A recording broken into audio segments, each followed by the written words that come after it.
She sat me by the kitchen door. That's where I watched my son get married through a swinging door, behind a tray of shrimp cocktail. I paid for the wedding, every flower, every chair, but when the music started and the toasts began, I wasn't part of it, not even close. I smiled, stayed quiet, and after the last bite of cake, I burned it all to the ground with one phone call. Subscribe if this story finds you, and tell me, where are you watching from? There was no sign, no card, no nameplate, no warm greeting, just a folding chair with a paper napkin tossed over the seat. That was my place.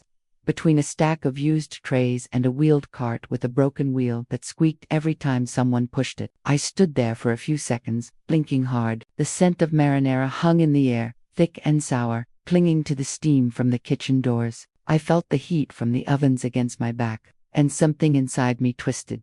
I looked down at my dress, soft, mauve chiffon, hands. I had spent 3 hours getting my hair done that morning, 3 hours pretending this day would be as special for me as it was for them. But no one had told me. No one said, "We've made other seating arrangements." No one even looked at me when I arrived. Not even David. He was too busy smiling wide, adjusting his letting her mother kiss him on the cheek like she'd raised him, like she was the one who stayed up every night when he had night terrors, like she was the one who took double shifts when he needed braces. And I couldn't afford both rent and his smile.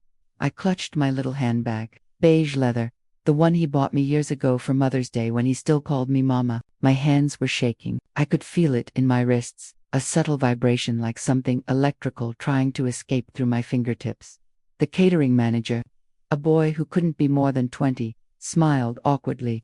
They said you were supposed to wait back here, ma'am. The bride didn't want any visual clashes with the theme. I stared at him. Theme? He winced, glancing at the swinging doors. The silver edge hit the wall again with a sharp bang. Laughter spilled in from the reception hall, followed by a burst of music. Yeah, just aesthetic consistency with the photos and all. I sat down slowly. The chair creaked. There was a dark stain on the floor under my feet. Gravy, maybe. My shoes stuck slightly when I shifted them. I looked at my nails, freshly done in a soft pink. Then at the cold chicken breast someone had dropped in front of me on a chipped white plate. The worst part, I didn't say anything, not one word, because it was his day, because I told myself, don't ruin this for him, don't be that mother, because I had paid for it all and still believed that meant something. I pulled out the program I'd been handed at the church, elegant cursive on cream cardstock. No mention of me anywhere. Her father walked her down the aisle. Her mother gave the first speech. I was just the purse string, the ghost in the kitchen, the woman no one wanted in the picture. The door swung again. I caught a glimpse of the chandelier, the band starting up, the first dance, David and Emma twirling under soft gold light. He didn't look my way once. I pressed my napkin to my mouth, pretending to dab a non-existent stain. My eyes burned. I told myself it was the onions from the kitchen, the steam, the heat, not the betrayal. But it was, oh God, it was, and somewhere deep inside me, something cracked quietly, like a hairline fracture in glass. You don't notice it until the whole thing shatters. I stared at the wall in front of me. There was a patch of peeling paint behind a fire extinguisher. I stared at it so hard I thought I'd burn a hole through it. That spot became my anchor, my focal point, the only thing keeping me from falling apart in front of a waiter carrying appetizers. Because if I let it out, if I started crying, I didn't know if I'd ever stop. I took a deep breath, then another. The chicken on my plate had gone cold. I didn't touch it. Eventually, someone brought out dessert. I didn't taste it, just stared at the layers of white and gold, her colors, her perfect little vision, and then I made the call. It was short, direct. I didn't need to explain myself. Just 3 simple cancellations: the flowers for tomorrow's brunch, the second half of the band's payment, and the open bar that was supposed to last until midnight. My voice was steady, calm, controlled. And when I hung up, I didn't feel guilt. I didn't feel regret. I felt the first flicker of something I hadn't known in years. Baba. I looked down at my hands again, no longer shaking, my heart no longer racing, just a quiet hum like an engine coming back to life. The door swung again. Another flash of light, of laughter, of the life I was excluded from. Let them toast without me. I had my own plans now. I didn't sleep that night, not for a second. I lay in that stiff hotel bed, still in my dress, staring at the ceiling fan spinning above me like it might suddenly unscrew and crash onto my chest. I half hoped it would. I could still smell the kitchen grease in my hair. The perfume of expensive roses mingled with the sour scent of my own sweat. Humiliation clinging to my skin like a second layer dot.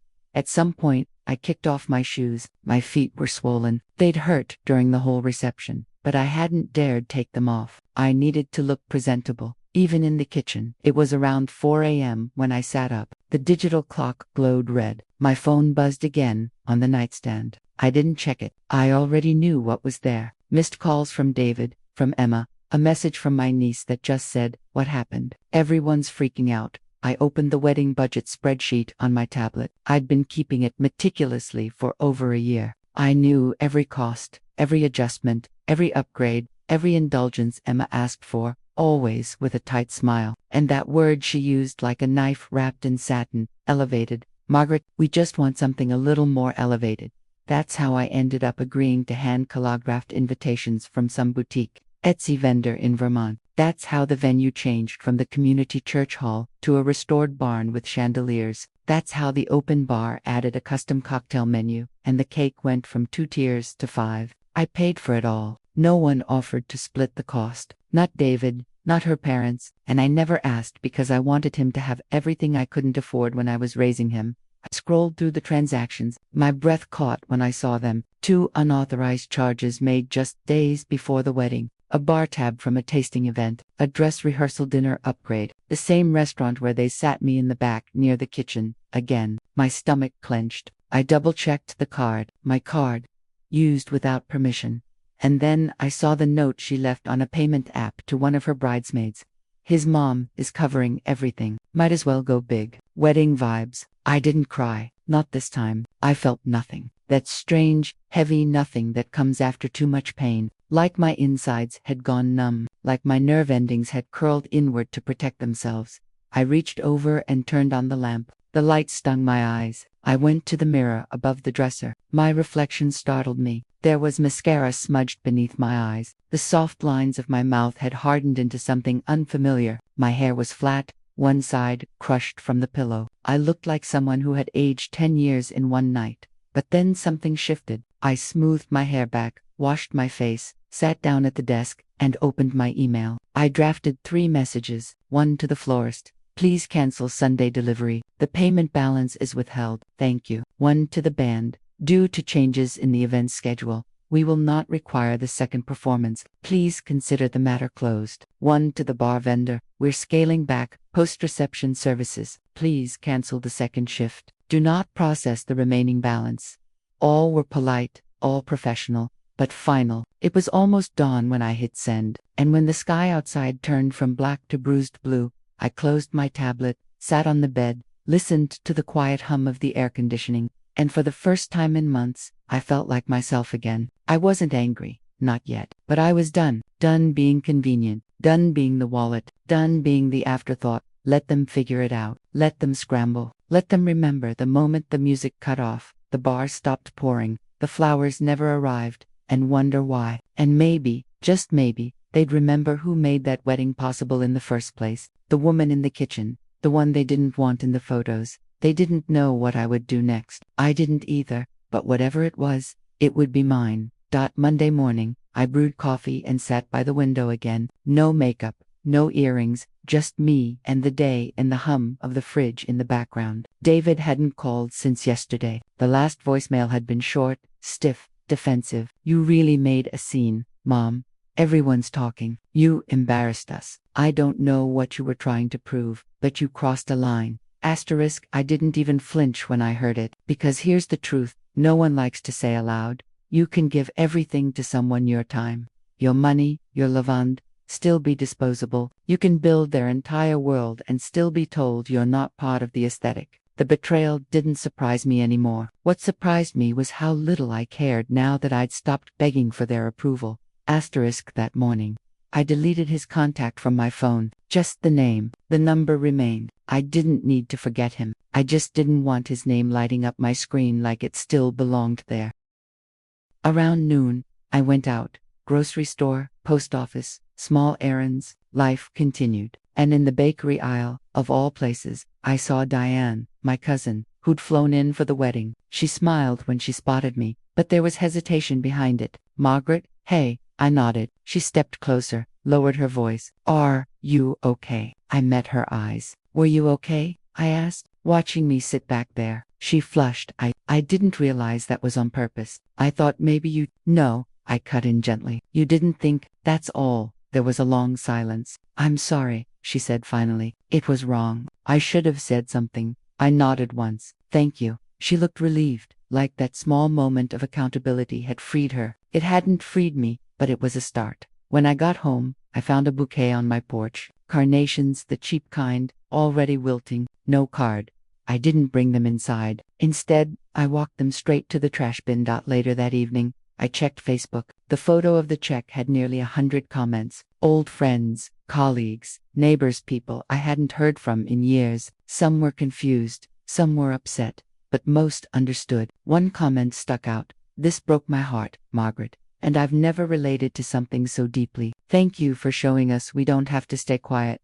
That was at the beginning of something new. Not revenge, not spite, power reclaimed. Let them rage in group chats. Let them spin their own narrative. I wasn't replying. I wasn't explaining. I was finally choosing silence, not as submission, but as control. And this time, the silence was mine. It started with the drawer, a creaky old thing in the guest room dresser, half stuck, always needing a little hip bump to open. I wasn't even looking for anything in particular, just clearing out the remnants of a life I'd been too tired to sort through. But somewhere between the yellowing tax returns and expired coupons, I found it. That red folder again.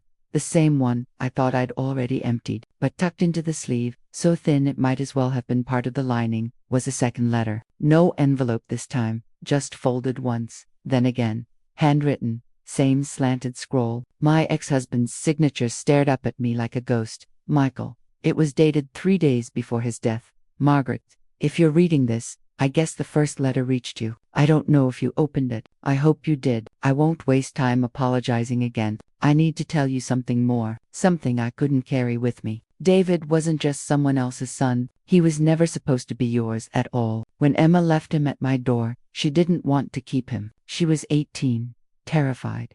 She asked me to give him up for adoption. I couldn't. I didn't have the heart. I lied to you. I told you he was ours, that it was a mistake from before we got married. You believed me. You raised him. You loved him like he was flesh of your flesh. But the truth is, he wasn't even that. He was a stranger's child. And you made him your world anyway. I don't know how you'll feel reading this, but I hope you know that whatever else I did wrong, I was right about choosing you. You were the only person strong enough to be his mother. Not because of blood, but because of who you are. I didn't move. The words sat on my chest like a boulder. Not biologically mine. Not even accidentally mine. Chosen by a man who abandoned both of us, who gave me a child and then walked away like it was a favor. My breath caught for the first time in days. My knees went weak. I sat down on the edge of the bed, paper still in my hand. 1,000 images flashed in my mind. The first time I rocked David to sleep, his tiny fists curled against my shoulder. His first word, "Trug."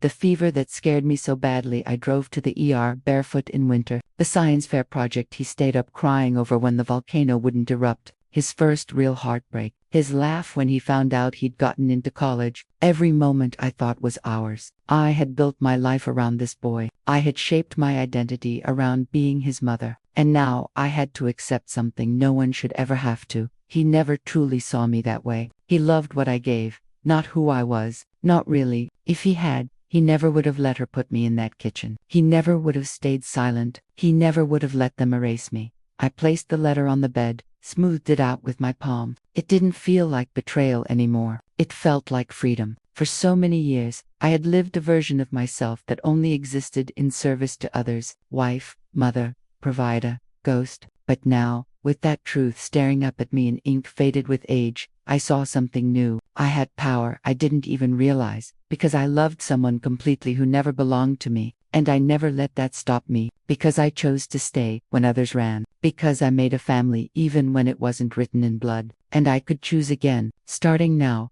I left the letter open on the kitchen table. Didn't hide it, didn't lock it away. Just let it sit there, plain and visible, like a truth I no longer needed to shield from myself.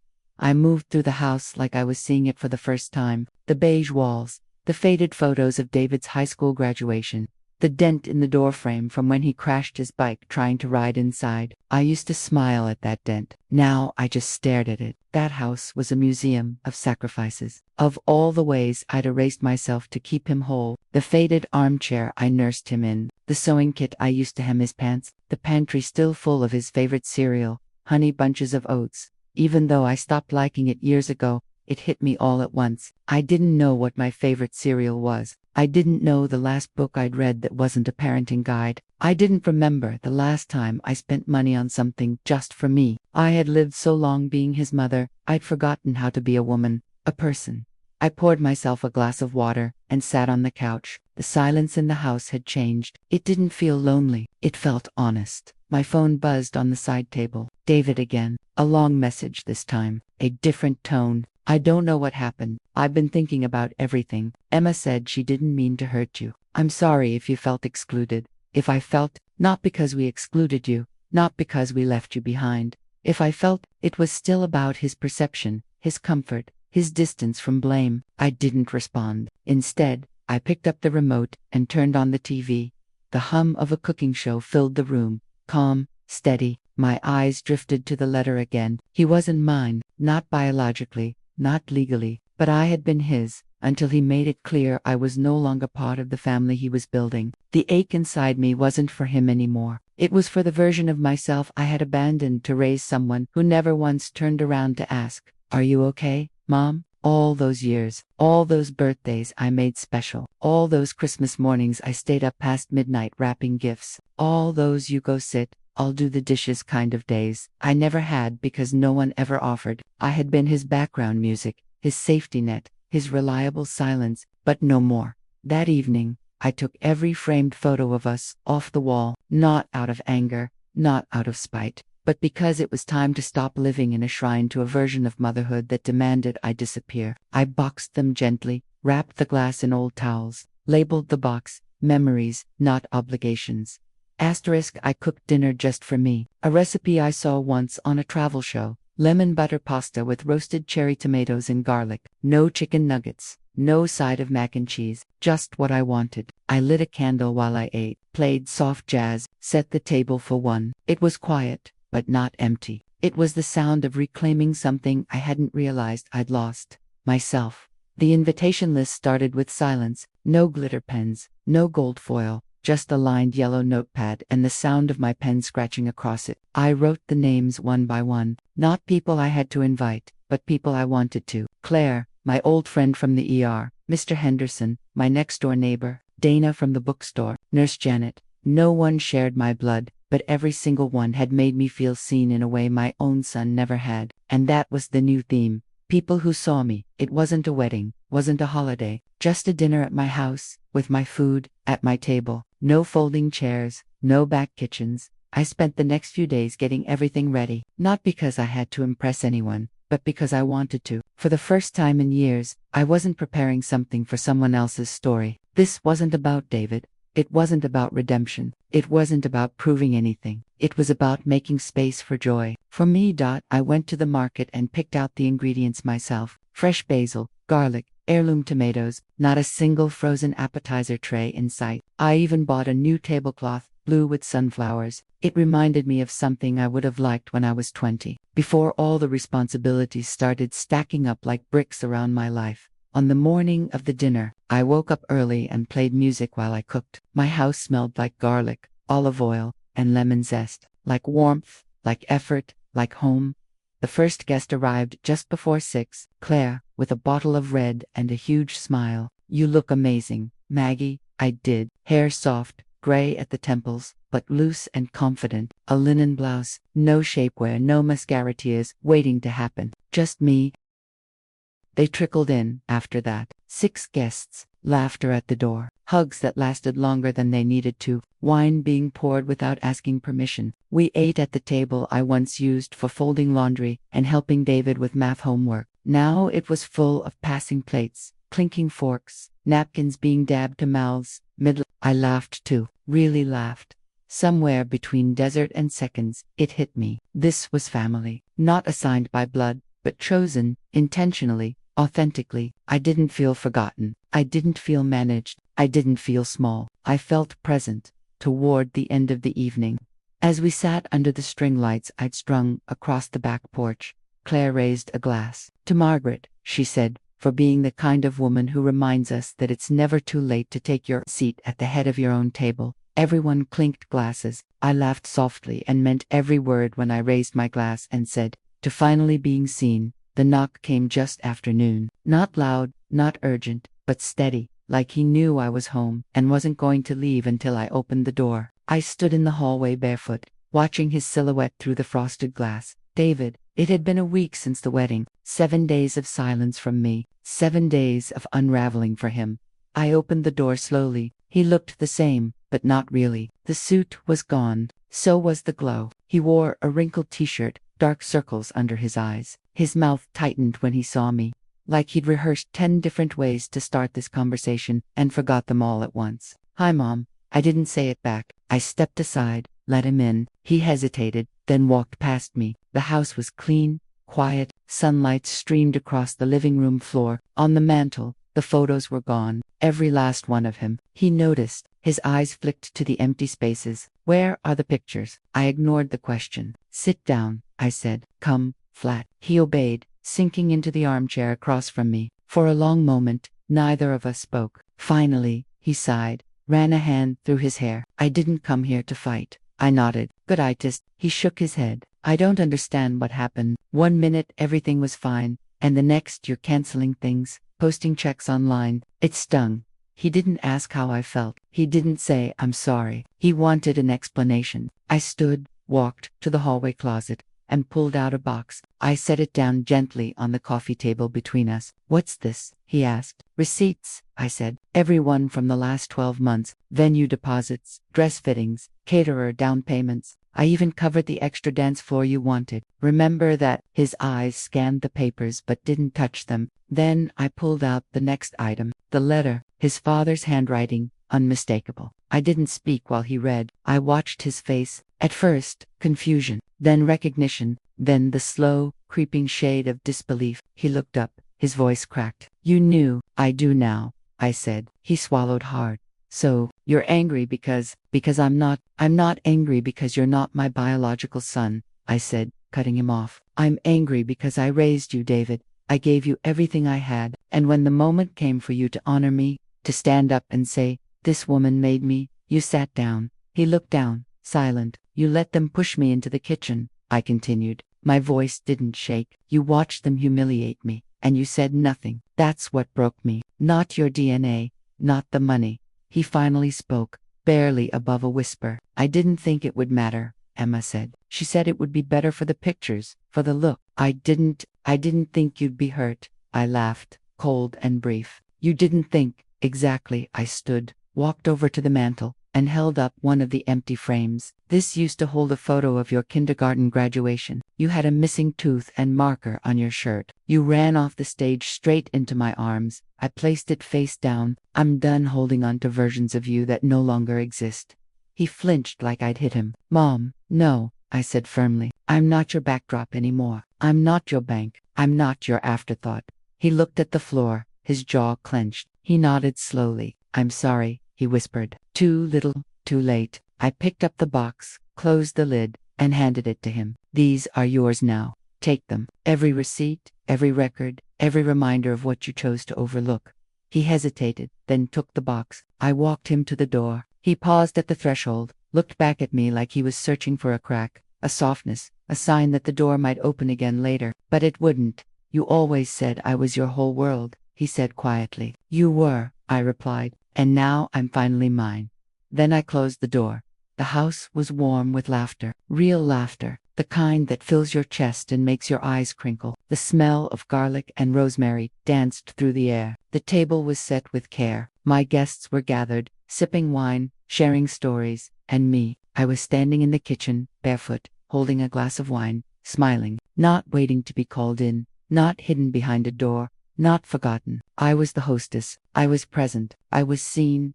As we sat down to eat, Claire raised her glass. To choosing yourself, she said, and to knowing when to stop giving to people who only know how to take. Everyone raised their glass. I stood up. My hands didn't shake. My voice didn't tremble. I looked at every face around that table, people bound to me by choice, by love, by respect, and I added, to the mothers who stayed quiet for too long, to the women who gave everything and were told it still wasn't enough, to the ones who were asked to sit in the kitchen after building the whole house. This is for us. May we never sit down again, unless it's at the head of our own table. Glasses clinked, someone cheered, and I sat down, not in the back, not out of sight, not in exile, but in my chair, my place. David never called again. I didn't need him to. The people who matter were already here. The next morning, I woke up to birdsong and light pouring through my window. No regrets, no tightness in my chest, just peace. I made coffee, sat on the porch. I looked out at my garden, roses blooming wild and bright. I wasn't someone's backdrop anymore. I was the main character in my own life. And finally, that was enough. Thanks for listening.